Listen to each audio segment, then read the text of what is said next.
আসসালামু আলাইকুম প্রিয় বন্ধুরা, রাস্তাঘাটে যারাই আমরা বের হই না কেন হাতে সময় নিয়ে বের হব। তাড়াহুড়া করে কোনো কাজই আসলে ভালো না। তাড়াহুড়ার কাজে কোনো সময় মঙ্গল বয়ে আসে না, বিঘ্ন ঘটে। আমরা যারা পথচারী আছি তারা অবশ্যই ফুটওভার ব্রিজ ব্যবহার করি, সতর্ক থাকি। ফুটওভার যেখানে সেখানে দৌড় দিয়ে পার ওই গাড়ির সামনে দিয়া।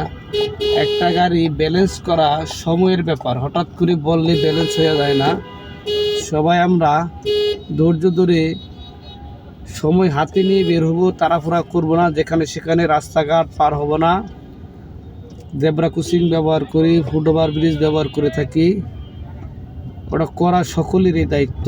আসলে একজনকে বলে কিছু করা যায় না। রাস্তাঘাটে আসলেও জ্যামজট খালি লেগেই থাকে। যে যখনই বের হই, ঢাকার বাইরে গেলে বোঝা যায় জ্যামজট নাই বললেই চলে। আর গাড়ি চালানো এত ভালো লাগে না।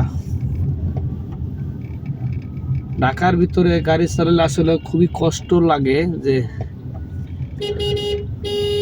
কেউ মানতে চায় না, উল্টাপাল্টাভাবে গাড়ি চালায়। আর যেখানে সেখানে লোকজন, মানুষ, পথচারী সকলেই দিয়ে কোনো নিয়ম কারণ মানতে চায় না।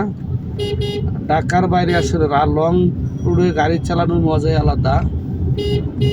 অল্প টু রাস্তা যাওয়া যায় না, 10 মিনিটের রাস্তা 1 ঘন্টাও চলে যায়, কিন্তু আসলে জ্যাম জটে পড়েই থাকতে হয়। আসলে খুবই বিরক্তকর লাগে। ইদানিং কিছু কিছু অটো এমন বিশৃঙ্খলা সৃষ্টি করে রাস্তাঘাটে, যেখানে সেখানে নাই কমন সেন্স ওদের। যেখানে সেখানে দাঁড়িয়ে থাকে, মানে রাস্তাগুলা ব্লক করে রাখে। কেউ কোনো নিয়ম শৃঙ্খলার মধ্যে চলে না। আসলেও কি আর বলবো, বলার কোনো ভাষা পায় না খুঁজে। ওদের কমন সেন্সের এত অভাব, ওরা কোনো কথাই মানতে চায় না।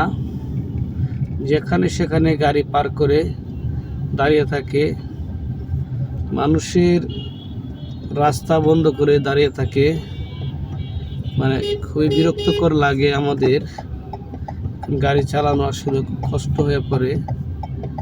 কেউ কোনো কিছু তোয়াক্কা করে না। আসলেও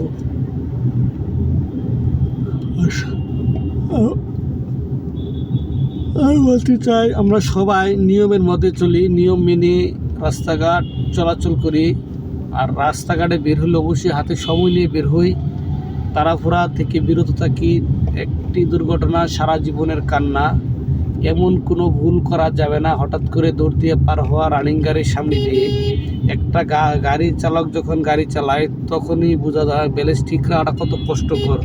হঠাৎ করে একটা লোক দৌড় মারে, হঠাৎ করে অটো গাড়িগুলি এত উল্টা পাল্টা গাড়ি চালা, রাফ গাড়ি চালা, কিন্তু দেখা গেছে যেখানে সেখানে ওভারটেকিং করে। আর হঠাৎ করে দাঁড়িয়ে যা, ওদের নাই কোনো যোগ্যতা, নাই কোনো ট্রেনিং, যে খালি অ্যাক্সেলেটার দিলেই গাড়ি যা মনে করে। কিন্তু হঠাৎ করে এই বিঘ্নগুলো সৃষ্টি করে রাস্তার মাঝখানে এসে।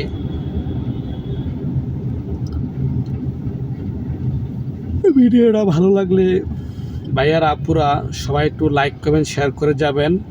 কথাগুলো যদি ভালো লাগে অবশ্যই পাশে থাকবেন, ফলো দিবেন।